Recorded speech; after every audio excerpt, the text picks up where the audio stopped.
Blog Talk Radio, the world's largest online radio network.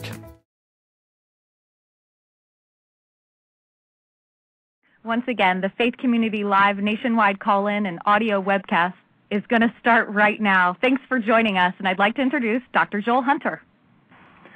Hello, my name is Joel Hunter, pastor of Northern Church in Florida. It's my honor to welcome and thank you for being a part of this call, part of the movement for meaningful healthcare reform, making healthcare secure and affordable for all American families. We gather today as misinformation campaigns and bouts of shoutings are hijacking civil dialogue and honest, constructive debate. Yet God gives us a spirit of love and power, and we are moved by that spirit to pray for the health of our nation and to act. Each one of us on this call and our neighbors and friends can make the difference. It's time to stand up and speak out. On today's call, we will hear very specific ways in which each of us can take action to help make healthcare reform a reality. We'll hear about what healthcare reform would mean for families, and we'll get answers from the White House to some of the most common questions being asked about reform. The President will be joining us on this call because he knows how important the faith community is to healthcare reform that can right the injustices in our system. For 75 years, this nation has tried and failed to bring everyone into the healthcare table of plenty, so success is far from assured. But we're not alone. We're all individuals, but we're all gathered together today. Our differences unified in a higher purpose. It is in these moments of gathering that we find new strength for our journey, new insights into our unique role in the world, new paths waiting to be walked down. So may our time together be filled with those moments for all of us. Now, Dr. Cynthia Hale, Senior Pastor of Ray of Hope Christian Church in Decatur, Georgia, will lead us in prayer. Thank you, Joel. Pray with me. God of grace and God of glory, men and women of faith with a heart for justice and equality have gathered in your name. Our agenda is simple. We want to see your will done on earth as perfectly as it is in heaven. We believe that it is your will that every man, woman, boy, and girl receive affordable quality health care in America. It is your will that every person would prosper and be in good health, even as our souls prosper. We pray our President and Congress may be guided by compassion and visionary leadership in our nation's quest for health care reform and for this interfaith coalition of your people. Bind us together, God, with cords that cannot be broken. We know that there is blessing and power in our unity, especially when we pray. Give us wisdom and give us courage for the facing of this hour. In your matchless name we pray. Amen. This is not about ideology or partisan politics. This is about people's lives. This may be about your life, or maybe a family member's life, or a close friend, or a colleague, or a neighbor. This call is about people who lack health insurance or are afraid of losing the coverage they have. It's about people who have coverage but still cannot afford to get the care they need. People who are seeing their premiums go through the roof. People denied coverage by insurance companies because they have pre-existing conditions. And people who fear for our nation's future if we don't get a handle on rising health care costs. Ultimately, this is about something bigger than any one of us. It's about who we are as a nation.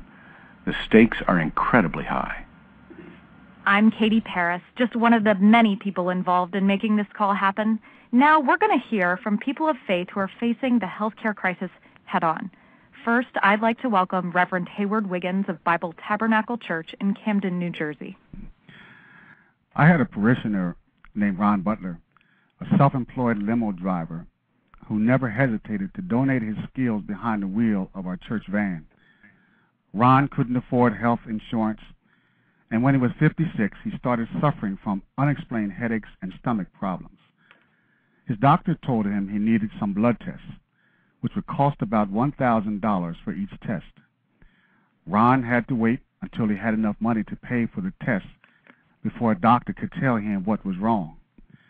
Meanwhile, the headaches and stomach pains got worse. The pain was unbearable. He had no recourse but to go to the emergency room for treatment. where he was turned away twice. A good friend called and asked me to go check on him at his home. I found him disoriented and not very responsive. I took him to another hospital. A few hours later, I got a call. Ron had cancer. There were tumors in his stomach, his lungs, and his liver. He had one tumor the size of a plum in his brain. Ron died 4 days later. I led his funeral and had to bury my parishioner, my friend, who died because he did not have access to the health care he needed. Up next is 15-year-old Carla Carranza, who attends the Cathedral of the Immaculate Conception in Denver, Colorado. My parents work really hard to take care of me and my grandmother, who lives with us. My mom works cleaning houses, and my dad works in the meat department at our local grocery store. Neither of them get health insurance at our work, so we had Medicaid. A few months ago, my parents were told our household income was $6 over the Medicaid limit, and we lost our insurance. I have scoliosis, but since my family lost Medicaid, I have not seen a chiropractor. My mother has diabetes and tendinitis, along with high blood pressure and cholesterol. She's got a lot of medications, but now she can't afford to buy them all and is getting sicker. I don't want my mom to die. I want my parents to be there as I grow up. I want them to meet my children and for them to see me reach my goals in life. I don't want to grow up without my family support. Next, we'll hear from Linda Filippini, a small business owner and a member of Holy Name of Jesus Catholic Church in Melbourne, Florida. My husband and I run a small business which his family started more than 45 years ago. We pay $1,500 a month for health insurance, which only covers the two of us. We know larger companies get much better rates. 12 years ago, I almost lost my husband to a heart attack. After quintuple bypass surgery, his doctor told him he should consider retiring. He didn't, in part because we would have lost our company-provided insurance. Because of his pre-existing heart condition and diabetes, he would not be able to obtain private coverage. He's turning 65 next year and plans on retiring. He'll get Medicare, which is great, but I will lose my company-sponsored insurance. I will then have to try and find affordable coverage on my own or leave the job I love and try to find one that provides insurance. Now we're going to hear from Dr. Yasser Sharif of Mesa, Arizona. He's a member of the American Muslim Health Professionals, where he sits on the task force on health affordability. God is great, and all praise belongs to Him. As a doctor, it is my job and duty to provide the best care possible for my patients. I'm a neurologist, and many of my patients have conditions that require them to be under medical supervision for their entire lives. That means going through life with a dreaded pre-existing condition. It also means a lot of pushback from insurance companies when it comes to treatment and medications. I've seen insurance companies authorize expensive treatment for a young woman with uncontrollable seizures, only to have them turn around and deny the claim. I also treated a man too sick to work, but he was denied Medicaid because his wife made too much at her job for him to qualify. She got coverage to her job, but the provider declined coverage to her sick partner. It's my job to take care of my patients, but sometimes it feels as though it's the insurance company's job to keep me from doing it. Thank you all for sharing your stories. I'd like to welcome Rabbi David Stern, from the Senior Rabbi of Temple Emmanuel in Dallas, Texas, to introduce a moment of silence for prayer. Creator of all, we pray for the strength of our numbers and the wisdom of each heart. Tens of thousands of us together on this call, from diverse political parties and different faiths. What unites us is the shared dignity of every human being and the quest for a society where all can live in healing and in hope. Grant us courage and strength that each with our own stories to tell, we might be agents of wholeness in your world. We take a moment of silence now for those who struggle with illness, for those who lead in hope.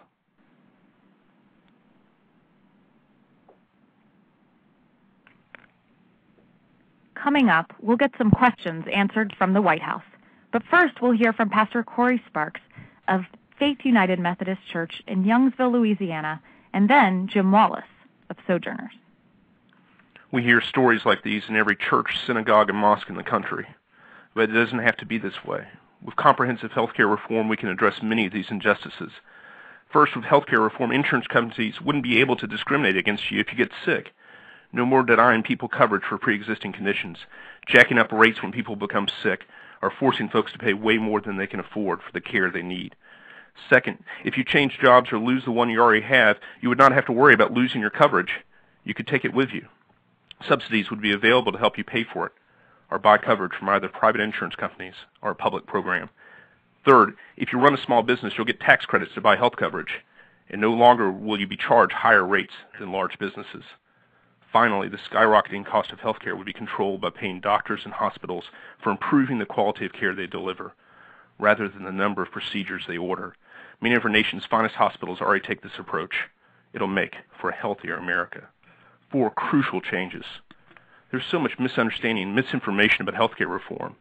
It's important to make sure our fellow worshipers, neighbors, and coworkers hear what it really means for our families. Jim? Thanks, Corey, and thanks to all who joined tonight. I am deeply concerned with all the shouting, the fear, and even the hatred we are now hearing. We are in danger of losing the moral core of this debate, which is that many people are hurting from a broken healthcare system.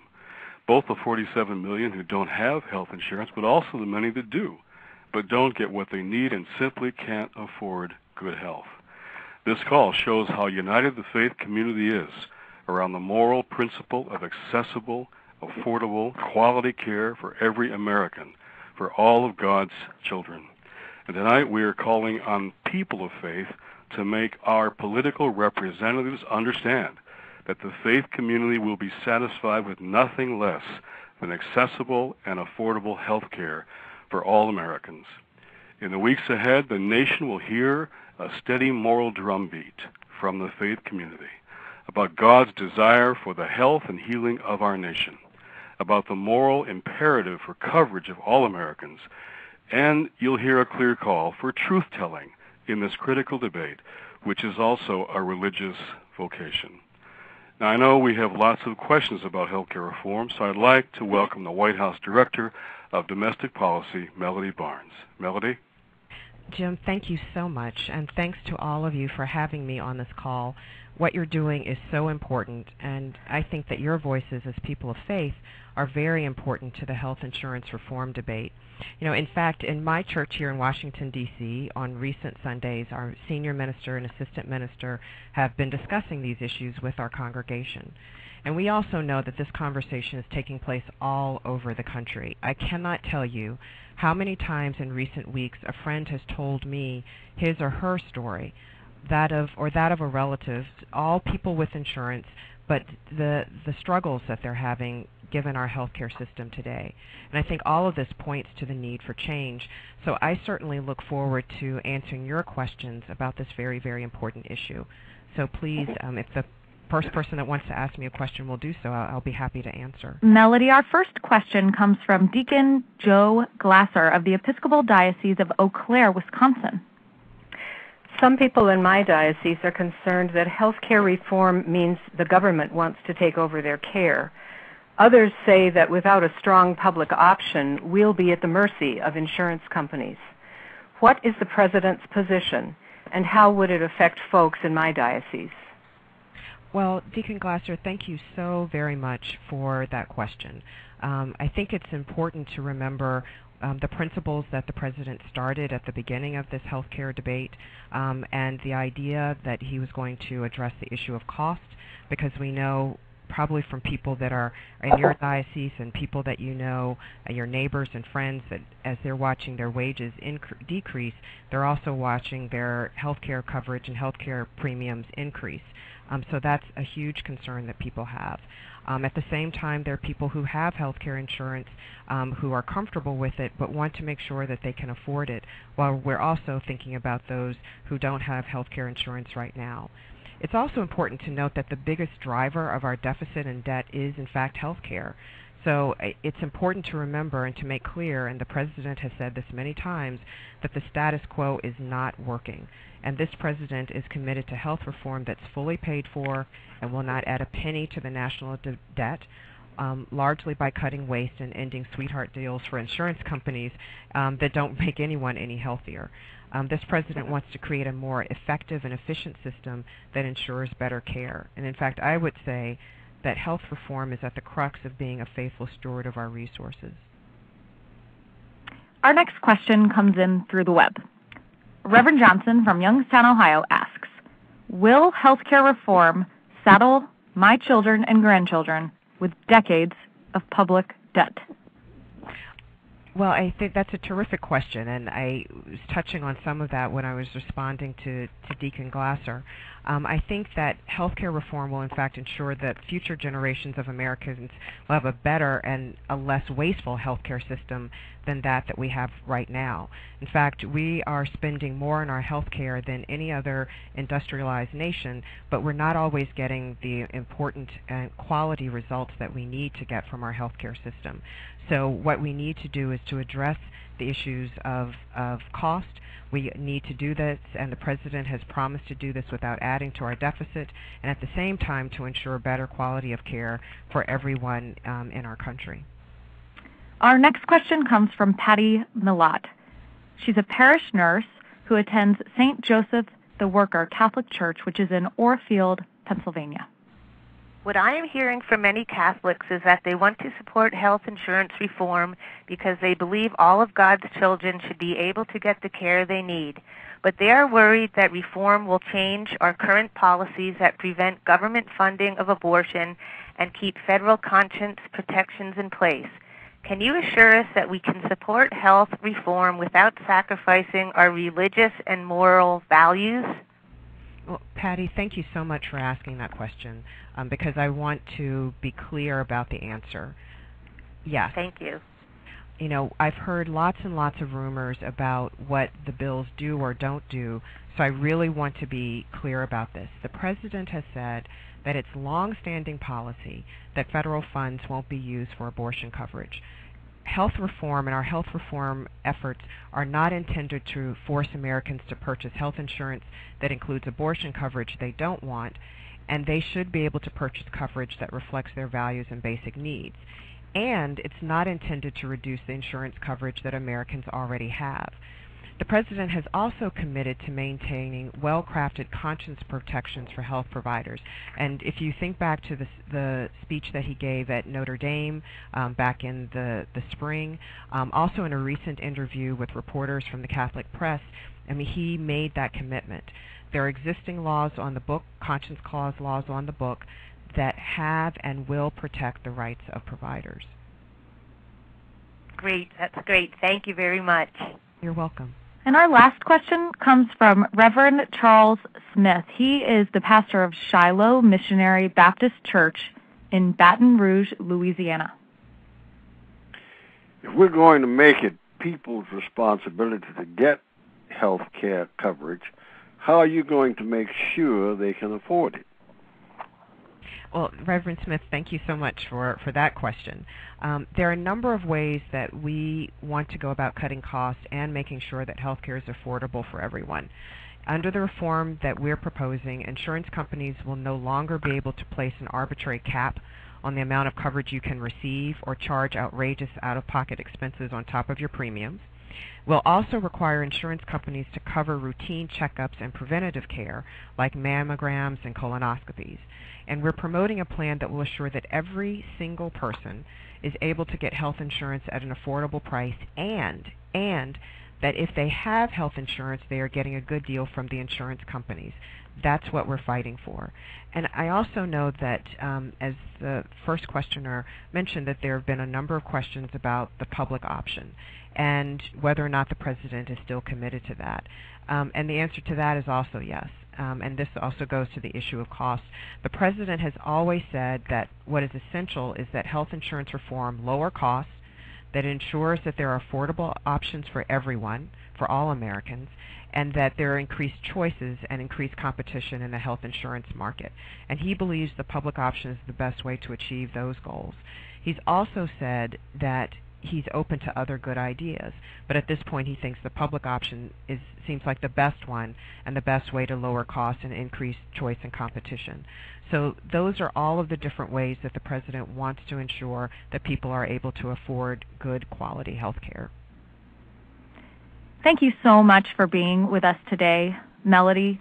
The fact that the White House Director of Domestic Policy would take time out to speak directly to people of faith all across the country, and the president also today, I think is a significant symbol of the importance that you all see that people of faith play in this. So we appreciate that, and thank you for bringing a lot of clarity in your answers today as well.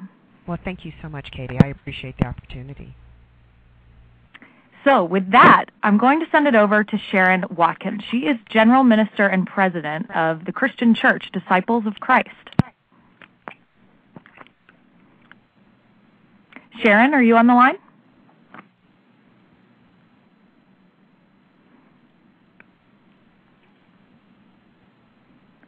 Sharon Watkins, General Minister and President of the Christian Church, Disciples of Christ. Can you hear me now? Yes, we can. Hi. Well, I'm so delighted to be on the call. This is the moment of a generation. The success of healthcare reform will have direct consequences on our families, our loved ones, and our nation. The moral vision is there. The policy expertise is in place. It's the political will that needs our support. Our legislators need our encouragement in the hard work of making healthcare reform accessible and affordable. It's not a done deal. It all depends on whether or not we do something. It depends on each one of us picking up the phone, calling our members of Congress and saying, I support health care reform, then asking everyone you know to do the same. Now we're going to hear what people of faith from around the country are doing. Hopefully these ideas will work for you too. Hi, I'm Reverend Adam Hamilton, Senior Pastor of the United Methodist Church of the Resurrection in Leawood, Kansas.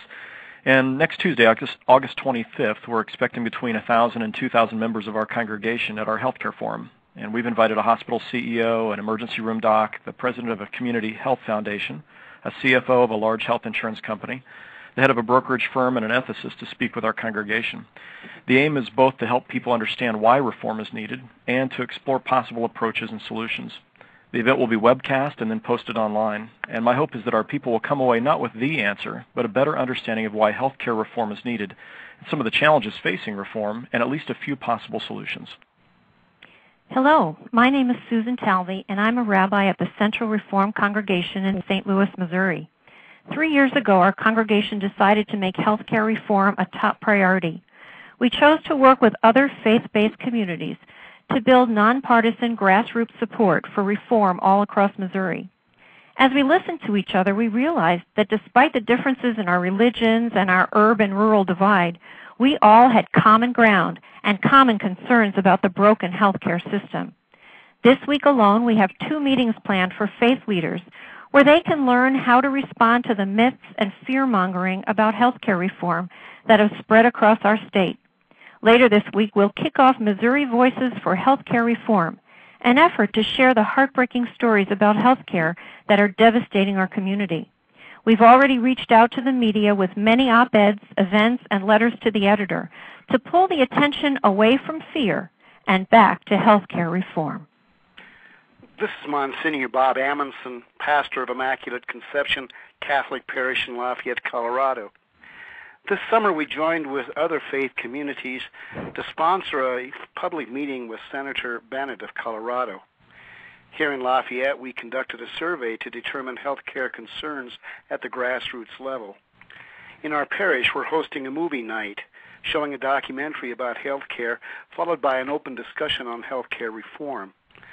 We publish contact information for our members of Congress in our weekly bulletins, urging our congregation to get in touch with their representatives. And finally, many of our faith communities in Colorado are organizing prayer rallies at their legislators' offices, as we did in Fort Collins. Our motto, no recess from health care reform.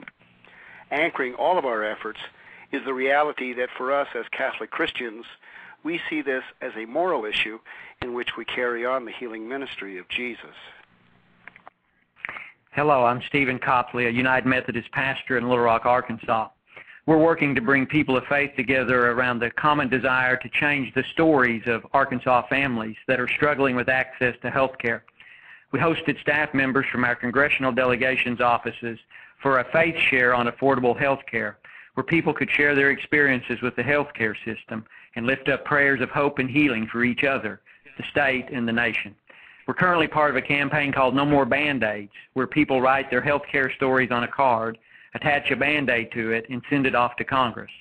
And most recently, we held a vigil that allowed people to express their hopes and their fears on reform, and culminated in prayer for struggling Arkansans and for our elected officials as they struggle with how to best serve our state. Hello, I'm Pastor Jennifer Thomas from Emmanuel Lutheran Church in Kansas City, Missouri. We've done more than just talk about health care in my congregation. We took information from our own Lutheran Policy Office and the coverallfamilies.org website to our regional synod meeting of 200 churches. As a result, 400 Lutheran leaders in Kansas and Missouri voted for a resolution supporting health care reform. In September, my church will host a forum with Missouri Senator Claire McCaskill. We'll have a reasoned and informed discussion about what health care reform means for families in the Kansas City region. Whether you're involved in faith-based community organizing like us or not, every congregation can have people share their health care stories and reach out to their members of Congress. Invite them to have a conversation with your congregation about health care. Spread the word. Those are all such great ideas. The fact that clergy all across the country are making change in their congregations and their communities, it's something that sometimes doesn't get so noticed. But today, it is, and we're so glad. Right now, we'd like everybody to take a moment and think about one thing you can do tomorrow to make health reform a reality. Now, imagine the difference we can make if all of the tens of thousands of people listening today and act tomorrow in the next 40 days until we win real health care reform. So we're about to hear from the president, but first, here is Pastor Derek Harkins from 19th Street Baptist Church right here in Washington, D.C. to tell us what we can do right now. Before the president speaks, we're asking you to do two simple things that can make all the difference in this fight for health care reform. First, get online and go to faithforhealth.org and take the pledge. That's faithforhealth, all one word, .org. Or you can click 40 minutes for health reform on your player. Pledge to do all you can in support of health reform over the next 40 days. Text your friends and family, or log on to Twitter and tell everyone to take the pledge too. Over the next 40 days, we'll ask you to take very specific steps on your own and in your congregation to make health care reform a reality. It's going to take all of us and all of our family members and all of our friends and all of our colleagues taking action to get this thing done. Make your voice heard. Just think of the difference all those voices can make if they rise up and are heard. Together, we can make the difference. Thank you so much, Pastor Derek Harkins. Now, the president is going to be joining us any moment now. But right now, if everyone, just like Pastor Derek Harkins said, goes to faithforhealth.org and takes the pledge, what a difference we can make together over the next 40 days. That's faithforhealth, all one word, .org. Or you can click 40 minutes for health reform on your player. Pledge to do all you can, just like Pastor Harkins said, to support health reform over the next 40 days. Now, this past spring, our coalition surveyed 1,500 families in our member congregations and found that more than 1/4 of those with health coverage still said they delayed or did not get care they needed over the past year because it costs too much. We found out about a young uninsured woman from North Carolina who has polycystic ovarian syndrome. She couldn't afford to pay for her hormone treatment anymore. If untreated, her condition can lead to infertility. One man from New Mexico who had insurance, again, he told us, our insurance plan has a $1,000 deductible per person, per year, and only covers 70% of medical bills.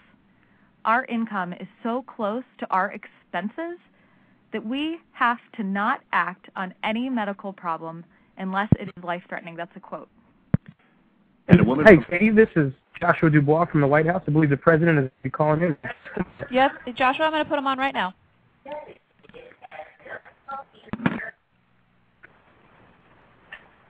And now, 15-year-old Carla Carranza will introduce the president. I'd like you all to join me in welcoming our President Barack Obama. Thank you so much, Carla, for the wonderful introduction. And thank you all for participating in this call. Good afternoon, everybody. Thanks to all of you for the many ways you're giving to your communities. I know we've gotten thousands of people on this call from many different denominations and faith, but the one thing that you all share is a moral conviction. You know that this debate over health care goes to the heart of who we are as a people. I believe that nobody in America should be denied basic health care because he or she lacks health insurance. And no one in America should be pushed to the edge of financial ruin because an insurance company denies them coverage or drops their coverage or charges fees they can't afford for care that they desperately need. And these are the stories I've heard all across the country. Families denied insurance because of pre-existing conditions, folks who've had their health insurance revoked because they got sick, millions of people paying sky-high premiums and exorbitant out-of-pocket expenses. If you haven't had an experience like this yourself, then I guarantee you know somebody who has. And that's why it's so important that we pass health insurance reform.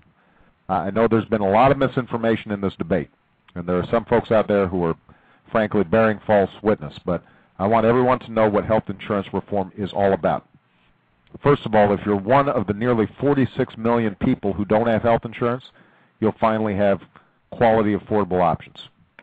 If you do have health insurance, we're going to help to make sure that insurance is more affordable and more secure through a set of common sense consumer protections. Insurance companies will no longer be able to deny you coverage because of a pre-existing condition or to revoke your coverage just because you get sick. We'll place limits on what insurance companies can charge for out-of-pocket expenses on top of your premiums, and we'll eliminate arbitrary caps on your benefits. And finally, we'll require insurance companies to cover routine checkups and preventive care like mammograms and colonoscopies. All of that saves money, but it also saves lives. Now, I've said this before. I want to repeat it so that every member of your congregations understand this. If you like your health care plan, you can keep your health care plan. Nothing that we're doing obligates you to choose any plan other than the one that you have. If you like your doctor, you can keep seeing your doctor. We're not going to interfere with that. And I don't want government bureaucrats meddling in your health care, but I also don't want insurance company bureaucrats meddling in your health care. And that's what health insurance reform is all about. We are closer to achieving that reform than we have ever been. And that's why we're seeing some of the divisive and deceptive attacks. You've heard some of them, ludicrous ideas. Let me just give you one example. This notion that somehow we are setting up death panels that would decide on whether elderly people get to live or die. That is just an extraordinary lie. This is based on a provision in the House legislation that would allow Medicare to reimburse you if you wanted counseling on how to set up a living will or other end-of-life decisions. Entirely voluntary. It gives you an option that people who can afford fancy lawyers already exercise. That's the kind of distortion that we've been hearing too much of out here. We've heard that this is all designed to provide health insurance to illegal aliens. That's not true. There's a specific provision in the bill that does not provide health insurance for those individuals. You've heard that there's a government takeover of health care. That's not true. You've heard that this is all going to mean government funding of abortion. Not true. This is all. These are all fabrications that have been put out there in order to discourage people from meeting what I consider to be a core ethical and moral obligation, and that is that we look out for one another, that I am my brother's keeper and my sister's keeper. And in the wealthiest nation on earth right now, we are neglecting to live up to that call. We also have an intergenerational commitment. People are concerned about spending right now and deficits and debt. By far the single biggest driver of our deficit and our debt is federal government spending on Medicare and Medicaid. And Medicare is about to go into the red in 8 years. Many of you have older members of your congregations. They're all now scared to death that somehow we're talking about cutting Medicare benefits. That is, again, simply not true. What we have said is we should stop subsidizing insurance companies who participate in Medicare Advantage and skim $17 to $20 billion in profits that could be used to expand care and give seniors better discounts on prescription drugs. Now, all of this is not a surprise. Throughout our history, whenever we've sought to change this country for the better, whenever we've sought to promote justice, there have always been those who wanted to preserve the status quo. And these struggles always boil down to a contest between hope and fear. That was true in the debate over Social Security when FDR was accused of being a socialist. That was true when JFK and Lyndon Johnson tried to pass Medicare. And it's true in this debate today. So I'm going to need the help of all of you. I need you to knock on doors, talk to your neighbors. I need you to spread the facts and speak the truth. Time and again, men and women of faith have helped to show us what's possible when we're guided by our hopes and not our fears. That's what you've done before. That's how we were able to succeed in establishing Social Security and Medicare and bring about justice through the civil rights movement. That's what you can do again today to help us achieve quality, affordable health care for every American so that you don't have families out there who are worrying about going bankrupt because a child gets sick, so that you don't have people who are desperate about a situation where they lose their job and suddenly can't find health insurance again. That's not the way that our religious faith instructs us. And I think it's absolutely critical that we make sure that we're on the side of promoting the well-being and security of all Americans. So I thank all of you. God bless you. And I hope that you will all help us move this process forward in the months to come. Bye-bye. Thank you so much, President Barack Obama, for taking time to be with the faith community today and speak directly to us about health insurance reform. And thank you to Melody Barnes again from the White House for answering our questions of common concern and pressing issues for religious voters across America. I'd like to thank everyone who spoke, asked questions, listened online, and called in to listen today. Thank you again, President Obama, Melody Barnes, and the pastors, the rabbis, Dr. Sharif, everyone who spoke on this call today. Don't forget now to go to faithforhealth.org and take the pledge. It's your way of saying, I'm going to do all I can to support healthcare reform over the next 40 days and make this change a reality. Then call, email, text, Twitter, and Facebook your friends right now and tell them to make the pledge too. We can all be part of the solution, so let's not regret later what we could have done now. God has given us a spirit of love, justice, and action. Let's put it to work. So once again, go to faithforhealth.org and take the pledge. I've also just gotten word that this call, this audio webcast, is going to be available to listen to again and again and again. Online, it'll be available at faithforhealth.org and also at blogtalkradio.com. Thank you again so much to everyone for joining us today. Please take the pledge, be a part of this movement over the next 40 days and beyond. Thank you, and good night. Blog Talk Radio, where millions of hosts and listeners gather.